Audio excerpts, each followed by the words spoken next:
Hey there, my name is Chris Acton with Acton Creative, and this is a handwoven experience, episode 109.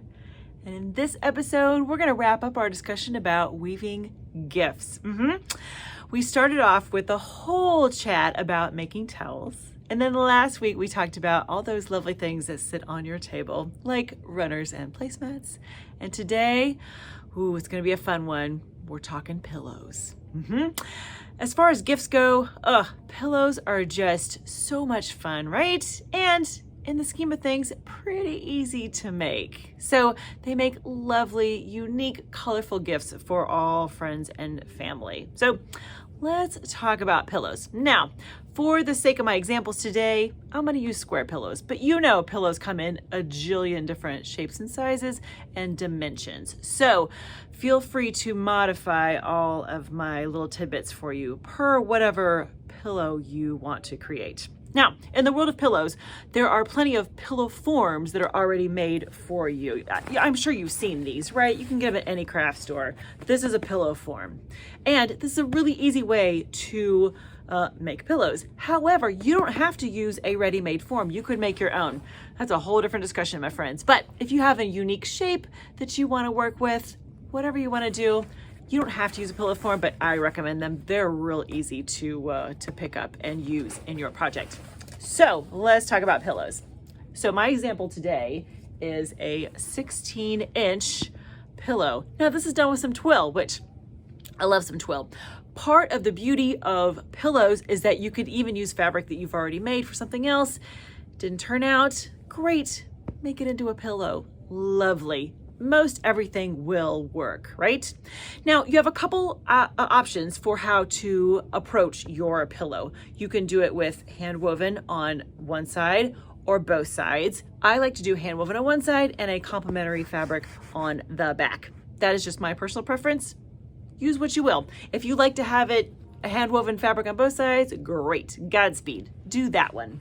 Your other choice, or one of the other ideas, is to have handwoven on one side, and then if you're fancy with a sewing machine, have it sew the back so you can actually take the pillow form out and you can wash the whole thing. That's like one level up. If you have the skills and you want to give that a try, make it so you can actually take the pillow form out and this whole cover comes off.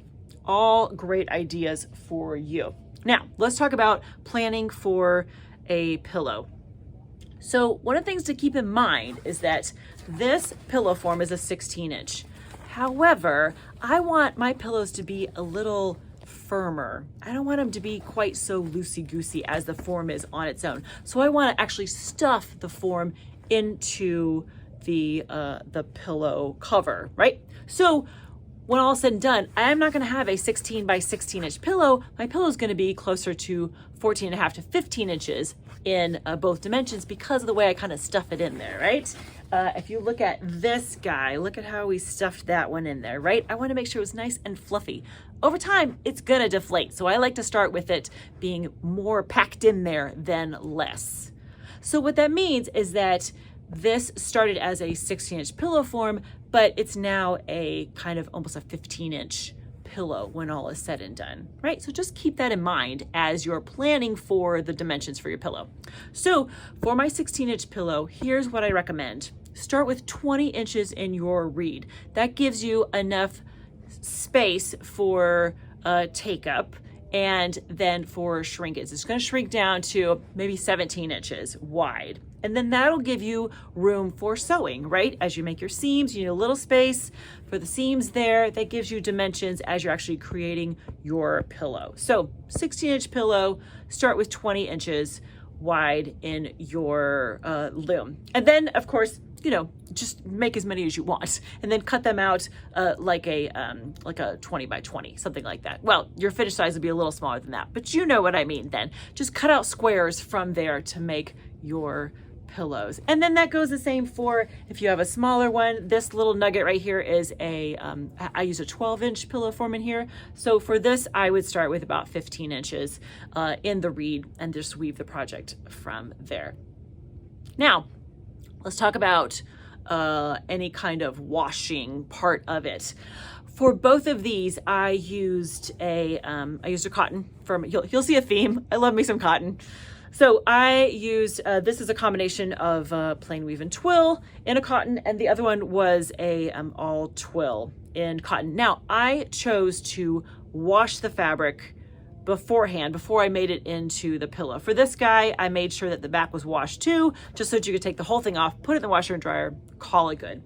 For this one, because we use this fancy, it's like a silk, like a slubby silk. We use this for the back. You're gonna dry clean this. But I wanted to make sure that the texture was what I wanted. So I went ahead and washed this part of the whole package. So think through that as you are planning your project. What elements do you want washed or not washed? You don't have to wash any of it. Hand woven stuff dry cleans beautifully. So that is always a choice for you. But just think through that, how you want that to go in your project. But you get the idea, right? Your pillow form is going to actually end up smaller. So if you want to end up with a 16-inch pillow, get the 18-inch pillow form and cram it in there. Just to make sure that it's nice and fluffy, and that as it relaxes, then it'll be just the right texture. You know what I mean, right? You want a pillow that's not too firm, but not too kind of limp either. So so plan for the next size up, depending on what dimensions you want your pillow to end up with. So hopefully that gave you some ideas about how to tackle pillows. Now, the beauty of pillows is that their function is to sit on a bed or a couch or wherever and look beautiful, right? For the most part, these are not pillows we're gonna sleep on a regular basis. So it gives you a lot of freedom to play with. What kind of fabric do you want to be on there? What kind of colors? There's so many things you don't have to worry about with a pillow. It makes a wonderful, fabulous gift. So keep that top of mind when you're thinking through what gifts you want to make for this holiday season. What kind of things are going to go into the loom for future gifts? You could even combine the towels and the pillows together. Oh, there's so many ideas, you guys. So many options for you. Now, if you would like this in a kind of written format, something you can download and make notes on, all that kind of good stuff, come join the Acting Creative Insiders. It's this fun little monthly membership that every member then is going to get a little downloadable for each of the episodes of our Weaving Gift series. So if that sounds appealing, come on over. There's room for you. So I hope that through this little 3-part series that you've been given some serious thought to what kind of amazing weaving gifts you want to make for this year and for the future, of course. It doesn't have to be for the holidays only. Birthdays, Valentine's Day, Tuesday, whenever you need gifts. Give these some thought and think about what you would like to plan for next to go into your loom, because if I were your friend, family, loved one who got a handwoven gift from you, that would just be the most special thing ever. I promise. All right, friends, have a wonderful week. Happy weaving.